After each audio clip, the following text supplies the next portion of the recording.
everybody, and welcome to another edition of Fire Up! Are we fired up or what tonight, guys? Yes, we are. Absolutely. Always. Well, Ralph, you're about ready to go. You're on vacation, aren't you?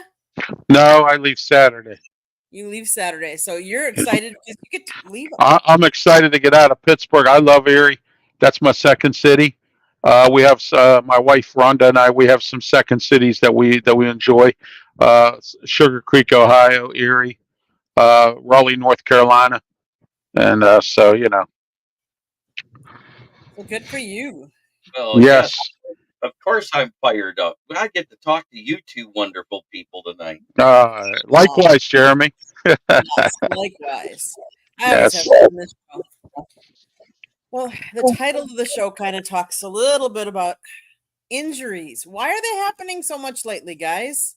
That's all we're hearing, both in baseball and in NFL. I don't know. I don't know about that, Candy. It could be lack of preparation, lack of conditioning. It could be the fact that that pitch count.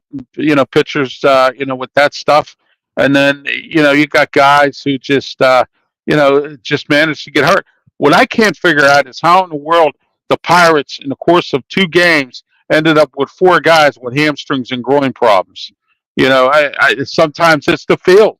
Look at some of these funky fields out here that don't look good, and you get injured every time. So lack of body fat. I like that. But Funny, yeah, when it comes to football, it's 100% the lack of two-a-days. You can trace it back to the death of Corey Stringer when that was the last year we had two-a-days. Even though he died because of lack of hydration and they missed the signs, what they did miss on was taking it away completely. The NFLPA says, well, we're not going to have any more of our players die on the field, so I don't want two-a-days. The soft tissue injuries have increased by 30% then. Then they shortened the off season on top of that. So that's less conditioning for these guys. Some of them work out in their off season, but let's face it, we know a lot of them don't. You can I see will the oh ones yeah, You can see the ones who don't. They don't come in with any body mass, any loss of body fat. That means they're not working out. They're just here collecting a paycheck. And you see it all the time. And lo and behold, you end up with more soft tissue injuries. But what you are seeing less of is career-ending injuries in the NFL. It, yes, that's also coupled with the medical advances in the surgeries to fix those things that normally were career killers: ACLs, MCLs, PCLs, Achilles tendons. Those used to be career killers. 91 was when the medical field changed on how they treated Achilles tendons. It has not changed since. I like So, that one comment. I'm not even going to say it. I know what that comment's about, but I'm not going to say it. I got you. Oh my. But at the same time, some of these guys wuss out so much it isn't funny. You know, we had a guy on the Lions, our offensive lineman that was a Pro Bowler the year before, Jonah Jackson. He literally had a hangnail and missed 3 games due to a hangnail. Then he had a hand something to do with his wrist, and he missed another 5 games. And I said right at the end of the season, I said, "You watch, they won't re-sign him," and I don't blame them Right. right. because They when you're just did a couple injury settlements here with the Steelers. I mean, we did one, and that was with God, who was it? Ike Becker, the guard we signed from the Bills. He got hurt. yeah. I see my buddy Chicken Nugget King, Buddy Conquito, Will Voggs. Thank you for chiming in, guys. Don't Thanks, forget, guys. support the channels that I'm sharing this from. It is actually the South Florida Tribune. And I'm going to say Yes. that because they need our love too. Yes, They they do. support me as far as a writer and also for podcasts. So I support them the same as I do Ralph for his show because he comes on my show. I support his, and now I'm a co-host on one of his shows. Yes, absolutely. And I'm glad to have you as well. It's And all so, good. It's all good. Candy, Yes. Candy, if you ever want to come on the External Bum Show, you're always welcome. I appreciate that. I appreciate it. I actually had off today, so I'm working on. I mean, you're not doing it this Saturday, but there are some Saturdays I work, so it just depends. But yeah, I'll definitely keep that up. Keep that in mind, of course, because it's always Yeah, I always try to bring a special guest on every once in a while, and if somebody can't come on, I'll bring them to fill in. So sounds good. So back to these injuries. So one of the major injuries, obviously, and the most well known, I guess, right now that everybody's talking about is JJ McCarthy right, out for the season. Well, they knew he had something wrong with his meniscus. They couldn't tell the MCL had a partial tear in it until they got in there, because that meniscus is a lot like your bursitis layer on your knee. The bursitis layer is that layer of fluid on top of the knee, and the Mhm. meniscus is the layer between the ligaments underneath your kneecap. Mhm. So when they got in there, they realized there was a partial MCL tear, and instead of trying to let it heal slowly, they said, "Well, we might as well take care of this now because there's a chance it'll tear if you don't." So I applaud them for recognizing it and getting it done while they were in there, because they already had him under. They already had the knee open for the rest of it, because it was going to be just a regular orthoscopic surgery, and it ended up being basically a knee overhaul. Mhm. Yeah. Do we do we think that for JJ this is really going to set him back a lot, or do we think it's actually good for him because he'll now be one of those rookies that they sit and let absorb and learn the system, learn how to read things? So which way do you think? Do you think it's well, good or not? I don't think it's good. It's never good to get hurt. But Right, right. but the good news of all this, like you said, is at least he gets to sit and learn and understand the system and understand the speed of the game by sitting and learning. And there's nothing wrong with that. And then I don't know what Sam Darnold can do to teach him anything. And I know Kevin McConnell today was criticized. They had a scrimmage or something or a shared practice, and he went to the defensive coordinator of Cleveland and said, "Can you please not hit so much?" Because he was starting to pile up some injuries today. It seems like these practices, these joint practices, injuries are starting to pile up. Yeah, it's funny you say that. And I'm going to say this because as a Michigan fan, I wanted McCarthy to stay in school another year. There, that's what Buddy just said. And it wasn't because I wanted him just to play at Michigan. It's Right, because it would have helped his career. So this slows him down and forces him to not play this year. He gets to look at that playbook, study it, know it like he knew the Michigan playbook right. while it was under Harbaugh. Because if you notice, they basically hid him those 3 games when Harbaugh was suspended. They Yes, he yeah, they only let did.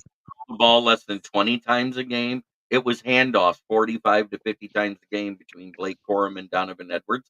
And that's because at the beginning of the season, he looked really good in the cupcake part of the schedule. When you got to the meat of the Big Ten, he was struggling at times. And it wasn't so much that he threw picks, but for every wow throw, he'd have the WTF throw. Mm-hmm. And that's a sign of decision making. Either he held on to it too long and it would go towards the ground in front of the guys, or he'd release it a hair too soon and it would sail over their heads. That's decision making and mechanics issues. And they've also pointed out he had mechanics issues right away. The only bad part is he doesn't get to work on those mechanic issues until he can walk again. And Right. yes, Buddy Conquito's exactly right. He needed more experience before he hit the NFL. Do Well, I blame? he's Do like I? Caitlin Clark. Caitlin Clark should have stayed at Iowa. She could have probably won a national championship, but she decided to take the money and run, and that's exactly what she did. So he did the same thing. She did come back and stay her last year. They just didn't win it. It Win wasn't it, that. yeah. Okay, all right. I was wrong on that one. Yeah, So, that was her senior year.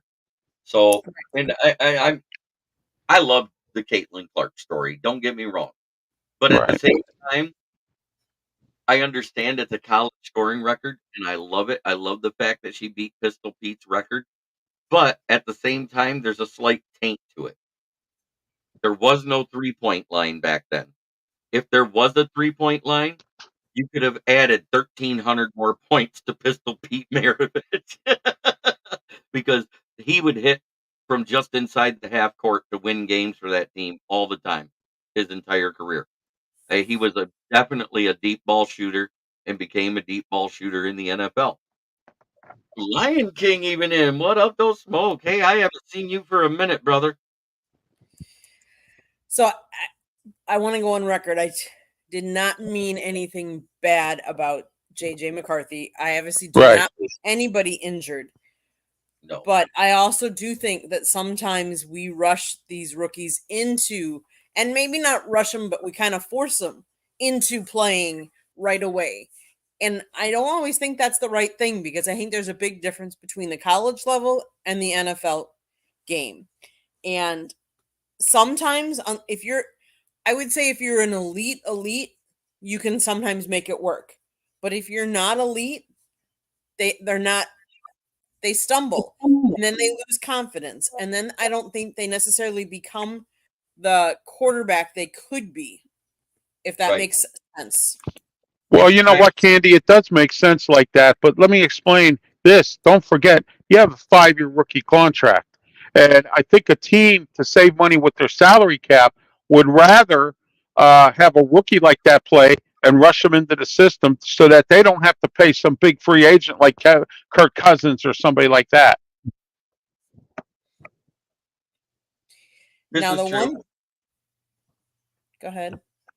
But at the same time, you know, as bad as Minnesota's had it, and let's face it, with what happened to Kyrie Jackson with the car accident, then Mekhi Blackman looks like he's stepping up into that 2 role to replace Kyrie, and he blows an ACL.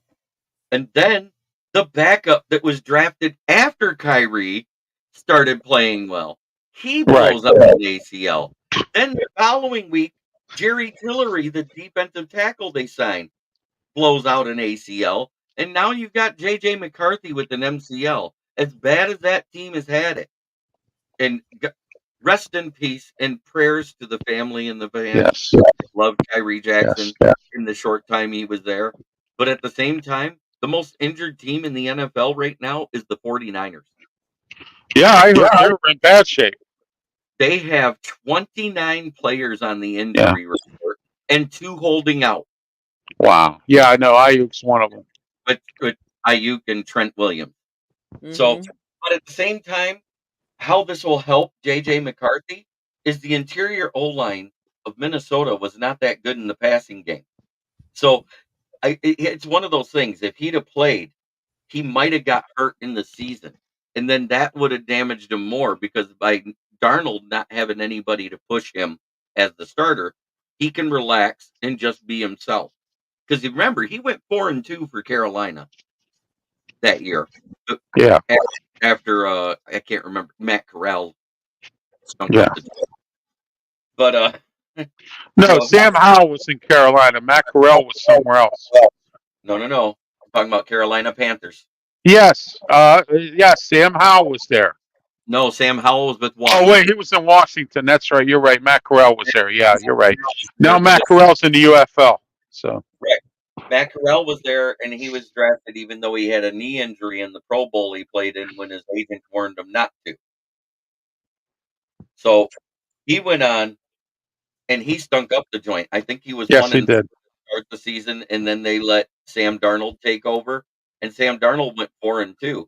And in the NFC South, they almost had a chance to make the playoffs, but Sam Darnold got hurt, and then they were playing their 3rd string guy, and it went down from that. Yes. Mullins.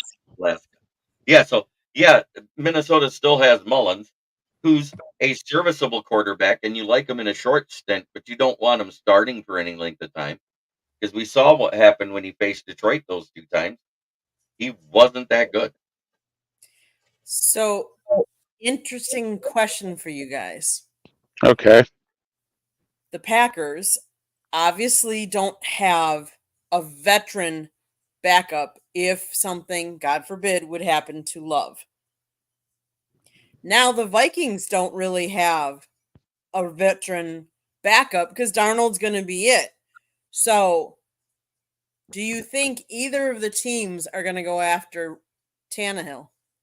Well, Yeah.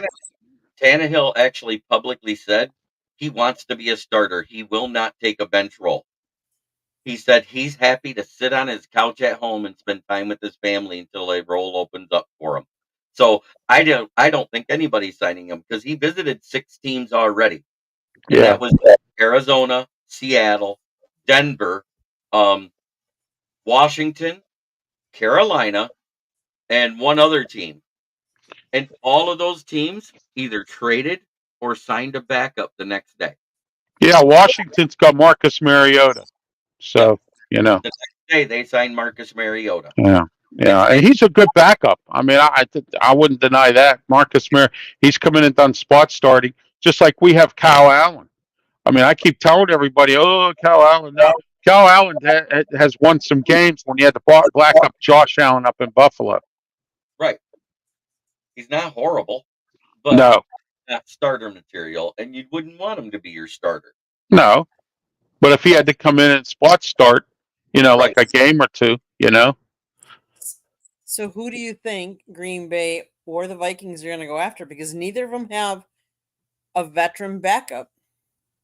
Well, there's guys like Blaine Gabbert, Brian Hoyer, AJ McCarron, and Ben DiNucci, which are the next ones on the list. I skipped over Trevor Siemian because I don't think he's a good backup. Well, Ben DiNucci just signed with Buffalo. So there's one off the board. So That's he's off the board. He tried out with he came in and tried out with the Steelers. The Steelers didn't want him, so he went to Buffalo.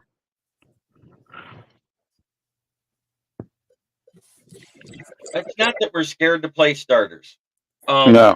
It's just with the shortened preseason, Heineke's on a roster. Heineke is backing up Penix right now because Kirk is hurt, right? Isn't he still with Yeah. Atlanta? Yeah. Yes. And Huntley is the backup for Lamar there in Ravens territory. Mhm. Oh, absolutely. Desmond Ritter.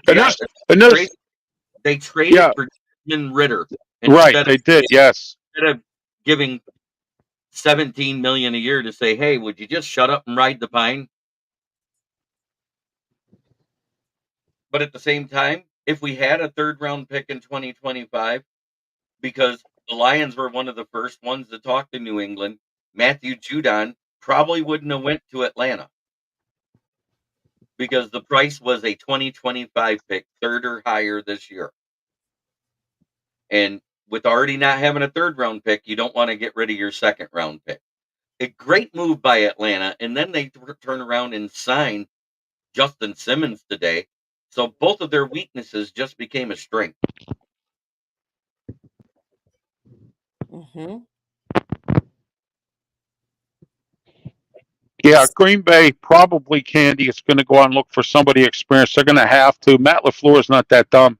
You know what I mean? So I think they're going to have to do something. But Minnesota is going to be looking for somebody as well. So there's going to be some competition there to see who gets a veteran quarterback.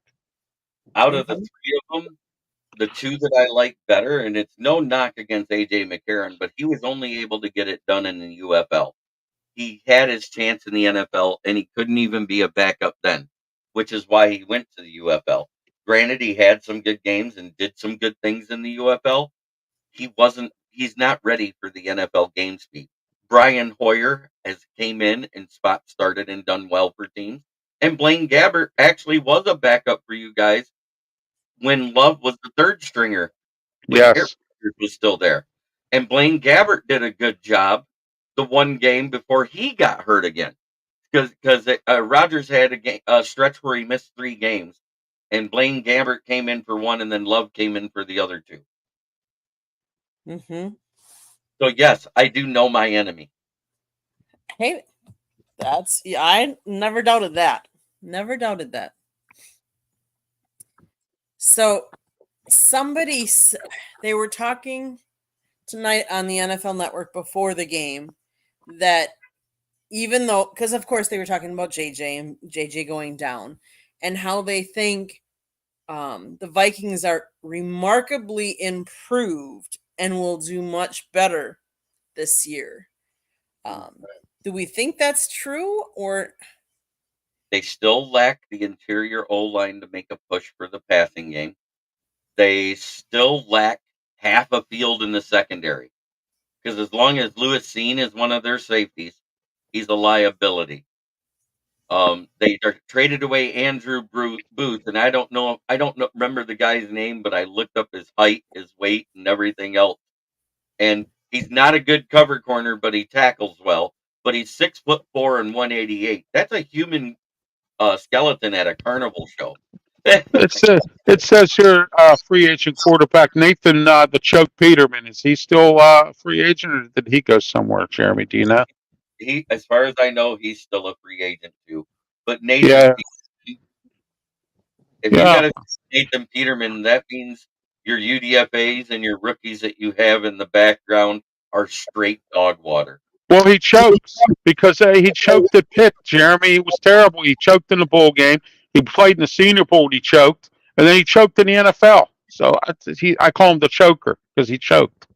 I doubt we can get anybody from a team like Cleveland or the Ravens, or because you have starting QBs that have an injury history. So therefore, they like the guys that they have in those situations. I mean, look at Cleveland last year when Deshaun Watson went down. The next guy comes in. He looks good. He goes down. The next guy comes in. He goes down. I can't believe that they went through 5 quarterbacks before they could find one that could win more than one game in a row. Patty Grubb said Nate Peterman's still throwing interceptions. Absolutely, he's a choker, Patty. He chokes. I agree with that. Oh, every time he does something, he chokes. Okay, here are some of the free agents: Ryan Tannehill, Trevor Siemian, Blaine Gabbert, A.J. McCarron, Brian Hoyer, Kellen Mond. Ugh. Ben DiNucci signed with the Bills, and Nathan Peterman's still out there too. So that's what you have available. So if I'm Green Bay, I probably might take AJ McCarron. I mean, he did a good job in UFL. He's resurrected his career a little bit. Brian Hoyer's been around. Kellen Mond, I don't know about him. Blaine Gabbert's been in there, so you know. If you want to talk about familiarity with the system and with the coach and everything else, Blaine Gabbert's the answer for a vet. Yes, present. right. Because Yeah, I agree with you on that. Yeah. It hasn't changed because it's still Matt LaFleur's offense. what do you think about Minnesota? Who do you think Minnesota should go after? Well, Brian Hoyer. For that, yeah, I would get Hoyer in here. Absolutely. out of that You list, know. Kellen Mond, he was there back when it was the Mike Zimmer team.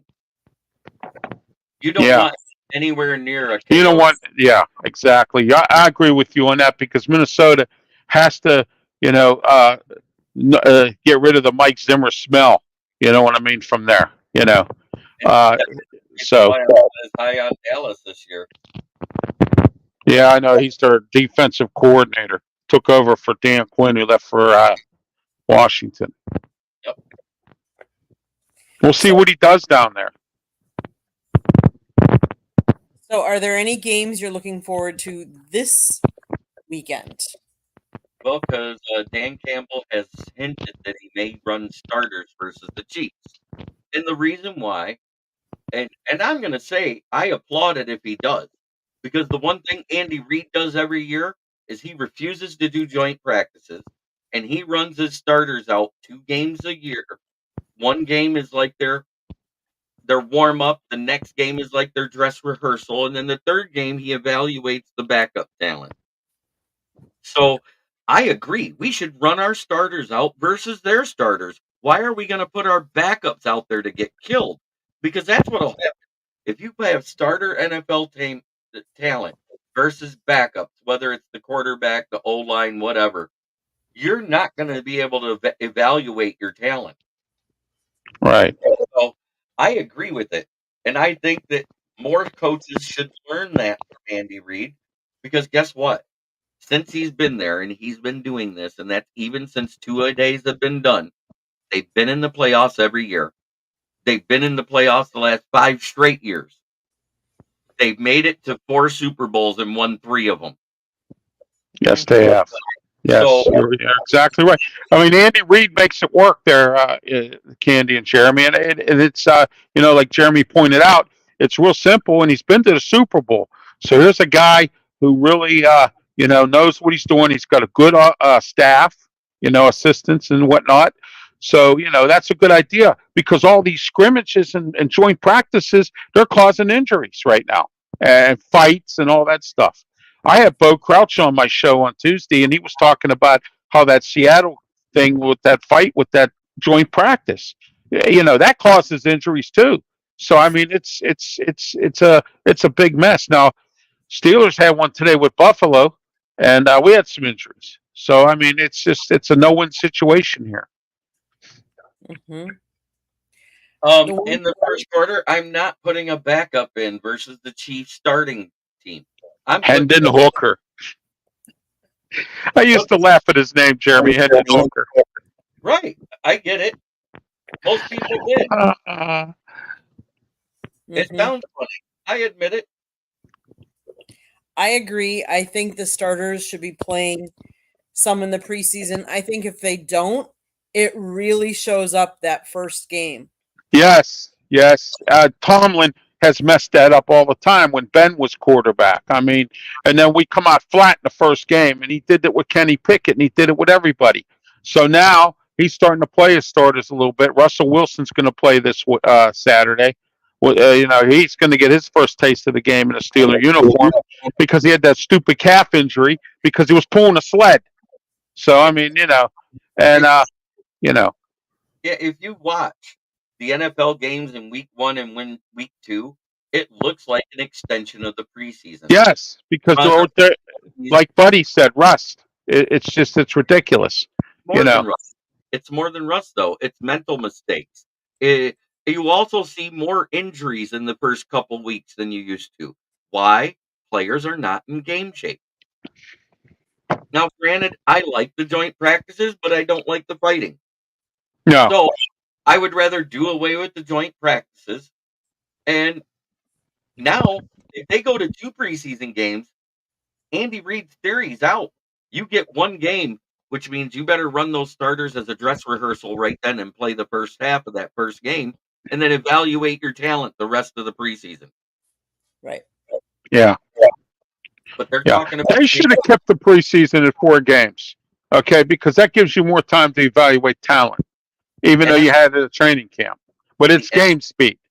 The NFLPA stopped that.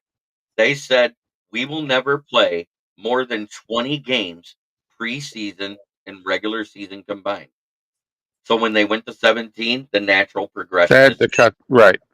So it's the same thing when we go to 18, it'll be 2. But at that point, Baby Lamar Jackson, Lion King. I like that. yeah, I really don't think we need anybody else. Let's see what Jake Fromm has in this preseason game before you throw him under the bus. Because the one thing I do like is he's way more athletic than Nate Sudfeld. He has a better arm strength than Nate Sudfeld. So he already has more rushing yards in his career accidentally than Nate Sudfeld. And Nate Sudfeld's been in the league a lot longer. Mm-hmm. Oh, yes, absolutely. So, as far as injuries go, I'm going to switch it over from NFL to MLB. It was announced today that Christian Yelich is going to be having he has decided to have season-ending back surgery tomorrow. Oh, wow. We knew this was a possibility. He was debating whether he would play the rest of the season with the back injury and then have it later, or if he could rehab it. He's been dealing with back injuries for a couple of years now. kudos to him because I give him credit. The Brewers are having a really good season. They're, and I shouldn't say a really good season. They are in first place. Missing him is going to be a hole, but he's putting his health before everything else, which is what he should do. Because let's face it, back injuries aren't anything to mess with. You can really mess yourself up worse if you don't get things taken care of. So I give him kudos because that couldn't have been an easy decision to make. Right. Whether I like it, but we've seen even an increase in injuries in baseball lately. Jazz Chisholm just traded to the Yankees. He's out. He's on the IR right now with an elbow injury. We've seen a lot of pitchers go down with Tommy John.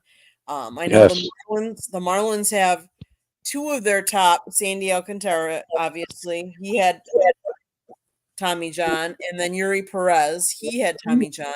Now, who I would say would be another one of their top guys, Jesus Luzardo, he has an injury. He was on a 60-day injury list. Now they've said he's done for the year as well. We just keep seeing more and more of these injuries. Yes. It's probably lack of conditioning, like Jeremy said, Candy, because, these players are just not doing it. I mean, like you said, they're just there to collect their money, and do what they got to do. And it's really sad because, people pay a lot of money to go watch these games and then, have to be disappointed when that kind of stuff happens.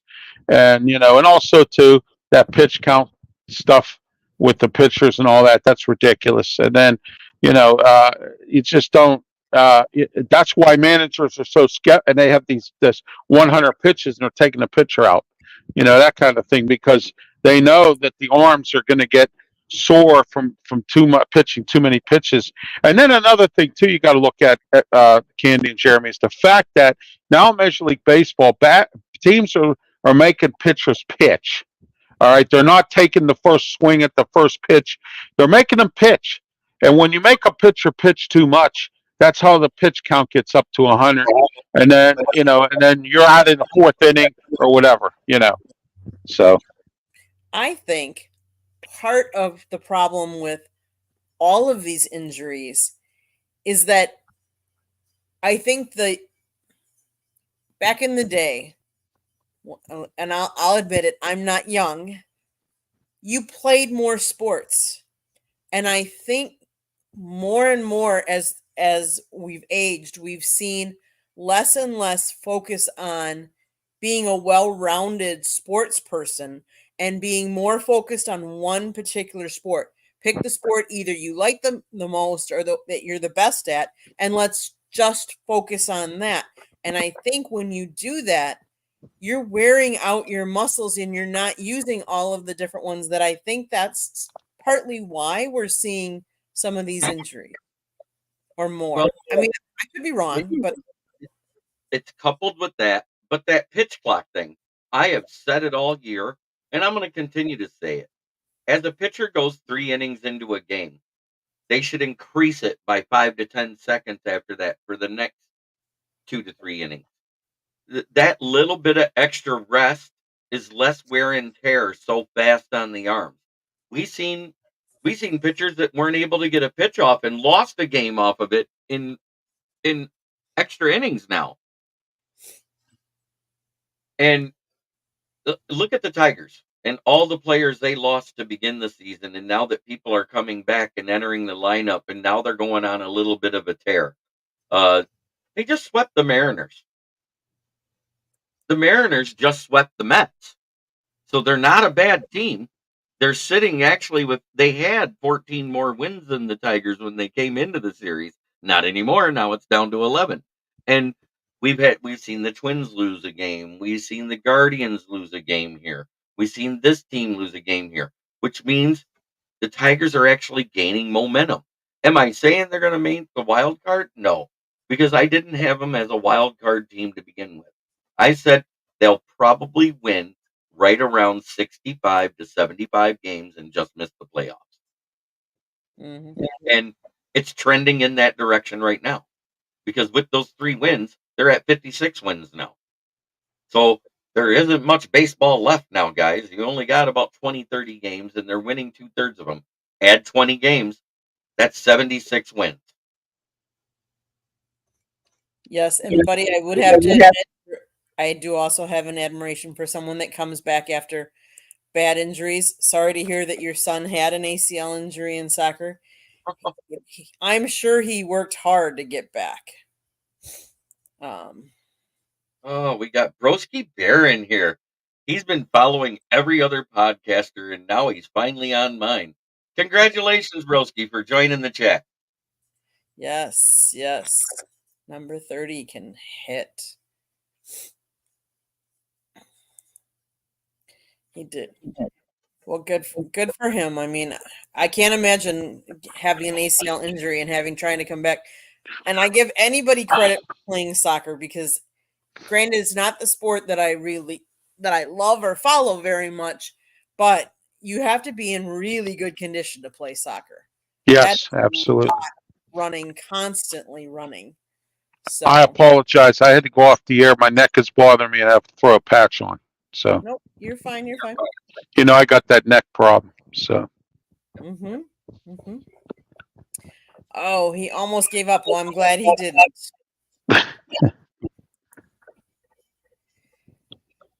So, I want your guys' opinion. Okay. Jordan Childs, should she give back the bronze medal, or how do you feel about this whole situation? Is that the one that's supposedly transsexual or whatever? Is that who we're talking about here? Jordan Childs is the gymnast who did a floor routine. She was the last one to go on the floor routine. She did a floor routine. She was given a score. Her coach appealed the score, saying it was scored wrong. They changed her score. They gave her the bronze. There was 2 other gymnasts that were she was given a score originally, I think, of 13.666. There was 2 gymnasts that were tied at 13.7. And they changed her score. Her score was changed to 13.76, giving her the bronze. Now they're saying that they didn't appeal in time. And that one. Yeah, I did hear about the appeal. Yeah. So they didn't appeal in time. So now they want to take her medal away from her or whatever. They do, and they want to give it to the other 2. To the other girl, yeah. That's sad. So what do we think? How do we feel? I think she should keep her medal. I think it's a bunch of politics. And and then it's really sad that you have to have politics in the Olympics. That shouldn't happen. But it's politics everywhere with everything. So you might as well put it in the Olympics now too. And that's a shame. Yeah, I agree. I think she should keep her medal. I didn't get to go back to the bricks, Patty. I'm sorry. I've been busy working and having to come home and podcast every night. I haven't had time to go to any of that stuff. I love that stuff, but I just haven't had time to do it. Yeah. I think she should keep her medal. I think they really need to relook at, an appeal has to be done within a minute. That's a little bit too much, I think. Yeah, bro. I agree with you, but this isn't a place. This is actually a news channel, a news media outlet YouTube channel. So I'm sorry, we're not going to put your comment up on the air. I agree that that's something that should have never been made a mockery of. Right. But you know what's wrong today? Everybody thinks everything is a joke, and it's not. Okay. And the bottom line here is, like, for instance, I'll give you an example. I was at TSA at the airport in 2019. That's why I don't fly anymore. They confiscated something out of my wife's purse, and I told them, "You're a thief." And they started. I was getting real angry. I said, "You shouldn't take stuff out of my wife's purse that don't belong to you." and then to try to tell my wife she had to take it back to her car when we had already valeted it, and we don't know where it is because it's been valeted, and we're already running kind of not late, but we want to get to our gate. Okay, and I had this big argument, and my face was turned. I was in a bad mood. I was pissed off. I started screaming the hall. People are standing there laughing. They think it's funny. Nothing's funny like this or anything like that. And nowadays, everything is a joke, and it's not funny. How would they like it if somebody took a trophy from them, from somebody? You know what I mean? Or took something away that you liked and everything else. You know, everybody thinks everything is a joke, and Jeremy's right about you get these media people. They're on Facebook. They're on social media. Everything's a joke. It's not funny. Car accident. Somebody has a car accident. They think it's a joke. It's not funny. Right. Yes. I'm fired up tonight. It's not funny. Religion. My wife's here even laughing. Okay. You know. Religion has no place in the Olympics, like it shouldn't have in media, nor should it have in politics. Right. And the optics of it, to those of us that are Christians, we were offended. And I'll leave it at that. But at the same time, this is not the time or place to get into that. We can do that on any opinion show, but this is a news show. Right. Right. Okay, guys, my town. We ready, or is there anything else that we really want to talk about before we go to? No, I'm ready to go. I'm ready for my town. Okay. Patty says she likes it when I'm fired up. That's right. His nickname's Patty. He's from right here in Grand Blanc, Michigan, right around the corner from me. Oh, okay, great. But at the same time, in my town, you know what? I am so happy that none of those injuries were as egregiously overstated by the media for what happened to the Lions players this week at practice. It's a pec strain for Arnold. He's already back at practice. It was an ankle strain, not a sprain, for Rakestraw. He's back at practice and playing again. And Hendon Hooker's been on the side throwing with the coaches the entire time and throwing with one wide receiver on his mechanics. I know you love that name. I made fun of it when he was getting drafted. I said Hendon Hooker. It's a great name. It is funny to say. But at the same time, yes, Buddy Conquito, she is a Packers fan. She is from Wisconsin. Yes. Is it Appleton is where you're from? No, I'm from Milwaukee area, Menominee Falls, which is a suburb of Milwaukee. So, yes, Ralph. One of the top 5 drinking towns in this country, Milwaukee. Mm-hmm. Pittsburgh, St. Louis. I can name you a few of them. So, all right, my town. Well, the Steelers announced today. Mediocre Mike announced that Russell Wilson will play on Saturday. Not sure how long or how many, but he'll be in the game. It's good to see him back and getting into the groove of things. And he's excited. So are the fans to see what Russell Wilson's going to do. For this preseason game. I don't see much of a play. Nate Harvick, our so-called starting center right now, has an upper body injury, so Zach Frazier will be playing a lot more this Saturday, which is great to hear because he's a great young guy and very powerful. I watched him block, and I tell you what, this guy is really amazing. He's going to be another Dermontti Dawson. He's going to be another Marquise Pouncey or another Mike Webster. And Jeff Hardings. We've had some great centers over the years, and so I think he's going to fit in that mold real soon. I like our offensive line, but I think that's going to happen. And then you have the Pirates here who have blown 10 games, and let's see if Skeens can get back up and going here on Friday. Skeens pitches great, then the bullpen comes in. They either do something wrong or we can't do anything at all with offense or anything to help the guy. Yes, RXJ, thank you for that. Thank you for also participating in my shows. I really appreciate you. But, anyway, That's what's going on. And then was announced recently, Chris Letang has asked for a trade from the Penguins. And to be frankly honest with you, that's fine with me. If we could get some players for him, younger players, that's great. He wants to be traded to a Canadian team because he's from Canada, so he wants to play there. And then Malkin has announced that he'll retire after his contract's over, and he's going to Russia to play there, and he's going to, plant his roots there and stay there. So, there you go. The Steelers' next Mike Webster. Better ask somebody. Yeah, well, I hope he doesn't become as messed up in the head as Mike Webster was, because as I've mentioned before, I was his personal cab driver.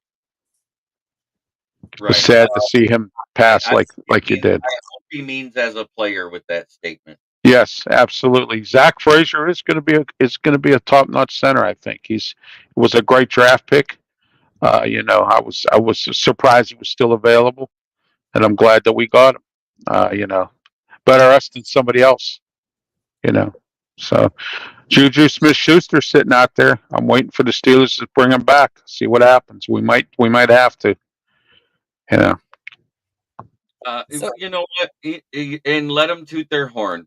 This is probably, on paper, the best offense the Bears fans have seen in their lifetime. I'm not even going to joke about it. But at the same time, I'm not as high on their O-line. Just like I'm not as high on Minnesota's O-line. And I'll leave it at that. That's the problem with some of these teams, Jeremy. They don't strengthen their offensive line, and the quarterback has to get beat up all the time. Look at Cincinnati.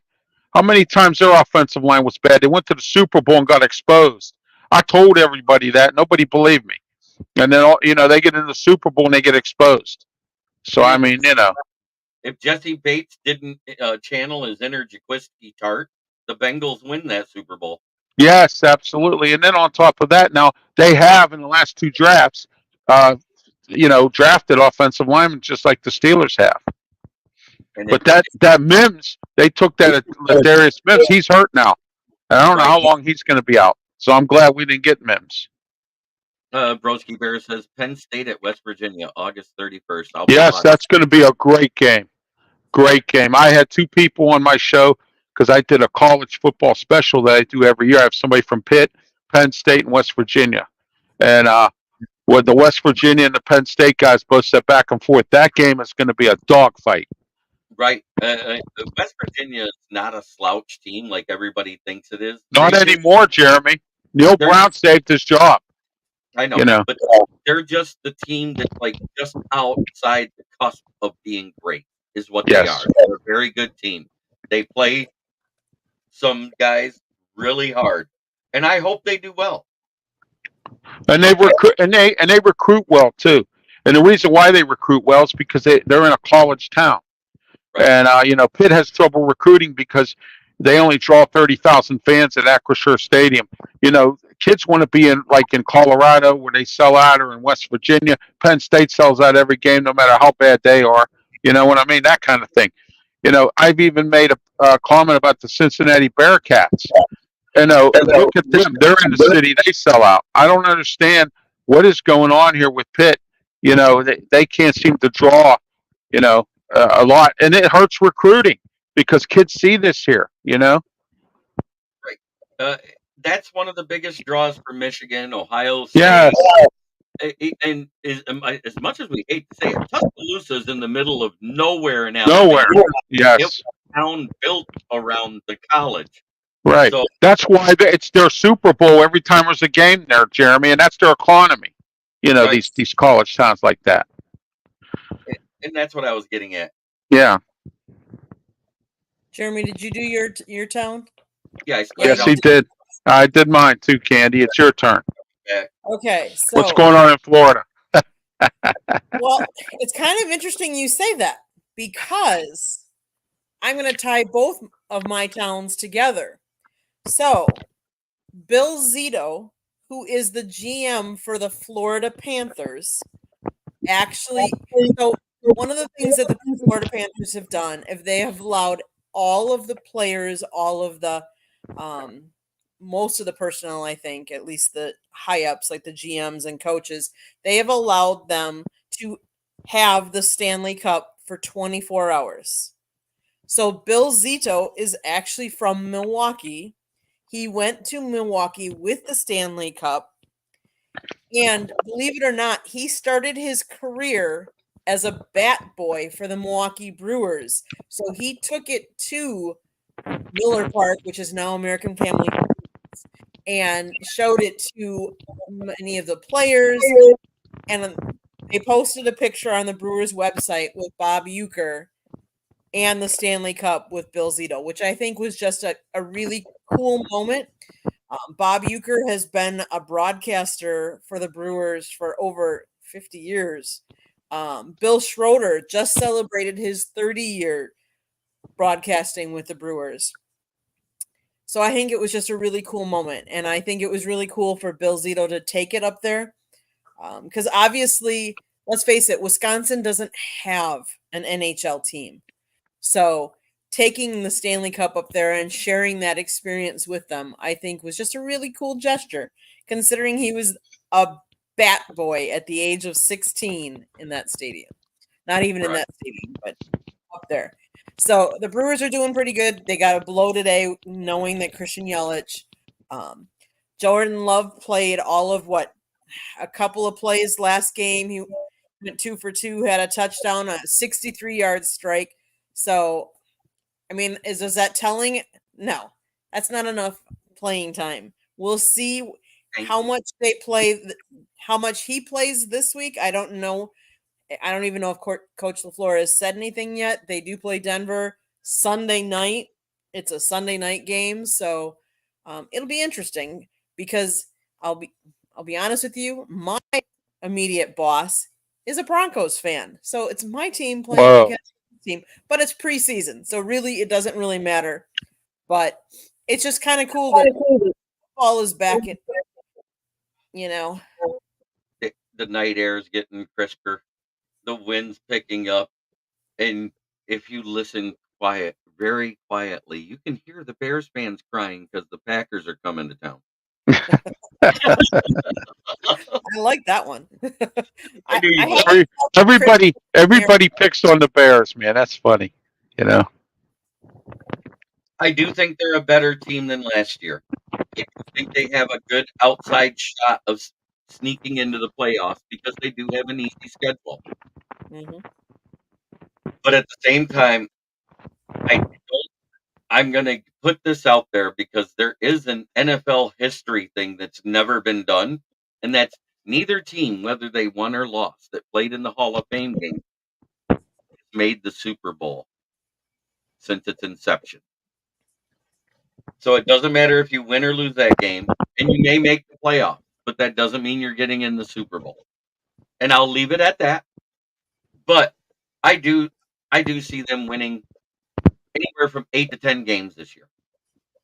Just because the schedule outside the division for them is so much easier than what they've had over the last year. I think it'll be an interesting division this year. I think all of the Packers, Vikings, Bears, and Lions, that could be a very tough division. I can see where everybody but Minnesota splits. Because I with as bad as all the injuries have been to their defense and everything that's going on with Minnesota, they could go 0-6 in this division because it's so tough. I'm not trying to be mean to Minnesota. I would say even before this last year that Lions have really improved, and so, is that this division always plays each other in the division very tough. No matter what kind of season anybody's having, it's a very tough, very physical games, I would say, compared to some of the us playing other divisions and stuff like that. I want to say thank you to Chad for joining the chat tonight. Thank you, sir. Yes, absolutely. Lee as well. So all of these people. I want to thank everybody. I want to thank everybody for joining in. I want to thank everybody who joins in here and on Jeremy's show for coming and commenting on my show. I have more subscribers now on YouTube because thanks to YouTube, because of me being on these shows. Well, that's what it's all about, networking. Yes. Exactly. Well, I want to thank everybody that's in the chat room, but I don't think any parting shots anybody wants to say. I just want to say that the planning here in Pittsburgh is bad.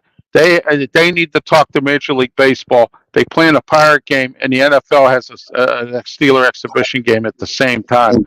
So they had to bump the Pirate game back to 1 o'clock, and now we have a Steeler game at 7:30. This city has a bad habit of planning too many activities at one time, and then they want to know why things happen.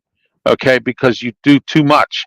All right, the Pirate game alone will sell out Saturday because I think they're having fireworks. And Friday night's Paul Skeens. That game's going to sell out.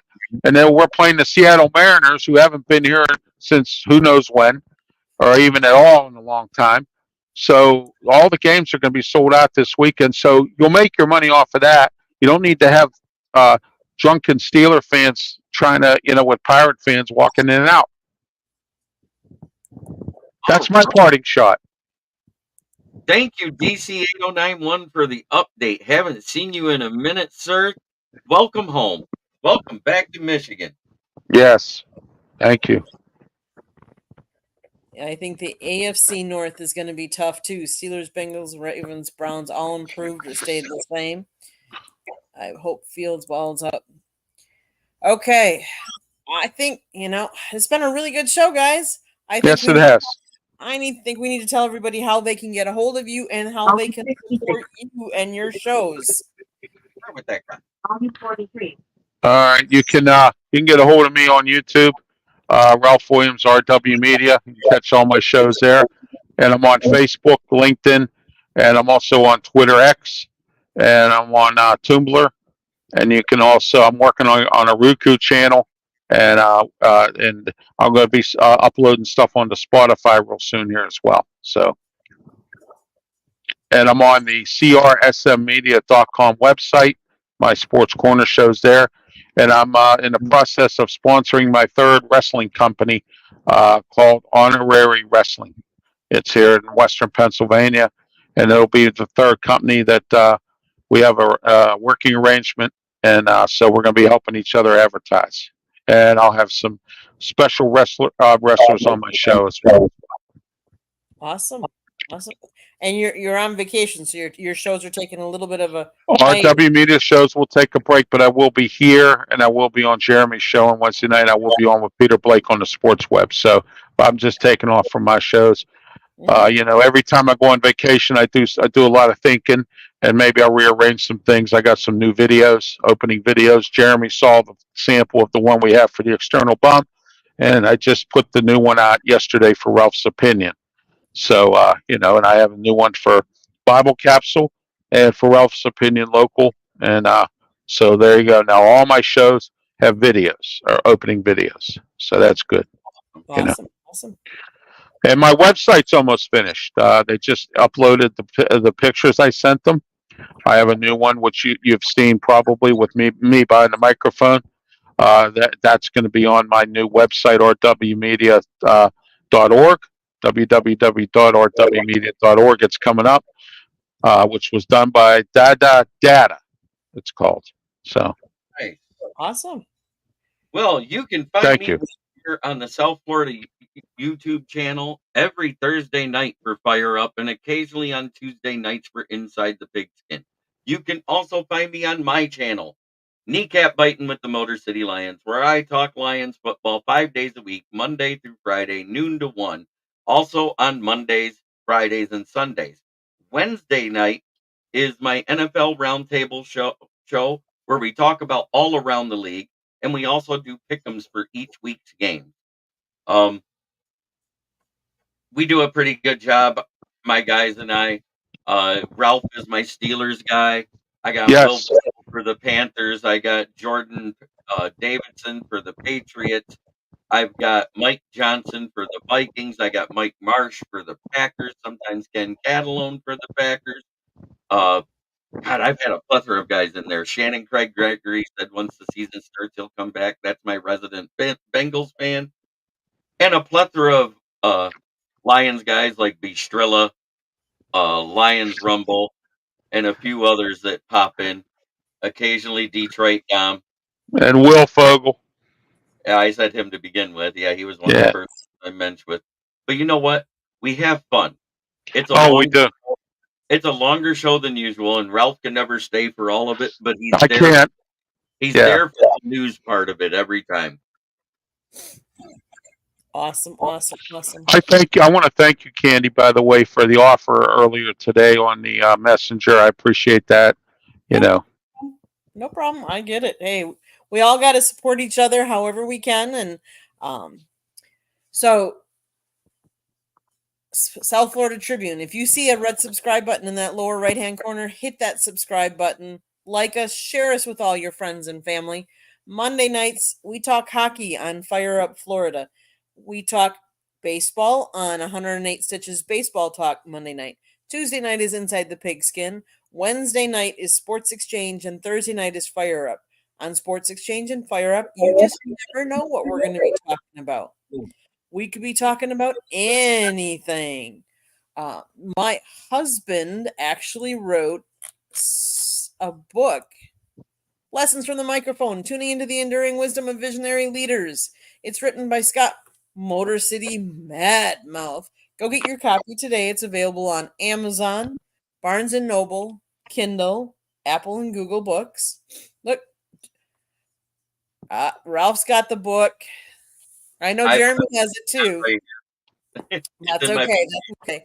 But it talks about Scott's 40 plus years in the media business. He has lots of stories to tell. A couple of pictures. You can even go see a young Muhammad Ali with him. If you like to listen to our podcast, you can get us wherever you get your podcast, Apple, Google, iHeartRadio. We have a website, www.southfloridatribune.com. Jeremy writes for us. Scott writes for us. We get transcripts from the Lions, the Jaguars, and the Dolphins that we put up there. And we get NFL communications sometimes too. So we put all of that up there. So if you're into any of those teams or the NFL, check out our website. We also have a link to our store. You can buy South Florida Tribune merchandise or Motor City Madmouth merchandise. Go check us out. There's a link to Scott's book there as well. If you'd like to advertise or want to sponsor a show, call Scott 954-304-4941. Anything else, guys? No, I don't have anything else. It was a great show as always. It's always great to be here with you, Candy and Jeremy, as always. And we'll be in touch. We'll see each other next week, and I'll be in Erie, Pennsylvania. So at the end of every show I'm a part of, I say the same thing. Try every day to be a better person than you were the day before. It's the only way to make the world a better place. It starts right here. The only thing within our control is how we react to things that are out of our control. Thank you, buddy. I want to just thank everybody that has commented in the chat room. Hello and goodbye. Yes, Mr. Ken. I gotta do it. It's my resident DJ. He may be retired from doing it, but hey, Jeremy, I'm a DJ too, you know. I know, but my dad, when he comes in the chat, I do that for him. Oh, I know. I have that sound effect on one of my mixers. Awesome, awesome. Well, I hope every one of you enjoy your weekend that's coming up here. Whatever you may be doing, just remember to respect everybody. Because I think we've lost a lot of that in this world. And I think we all need love and respect, and everybody deserves it. Have a great week, everybody. Yeah, have a good one, everyone. Thanks.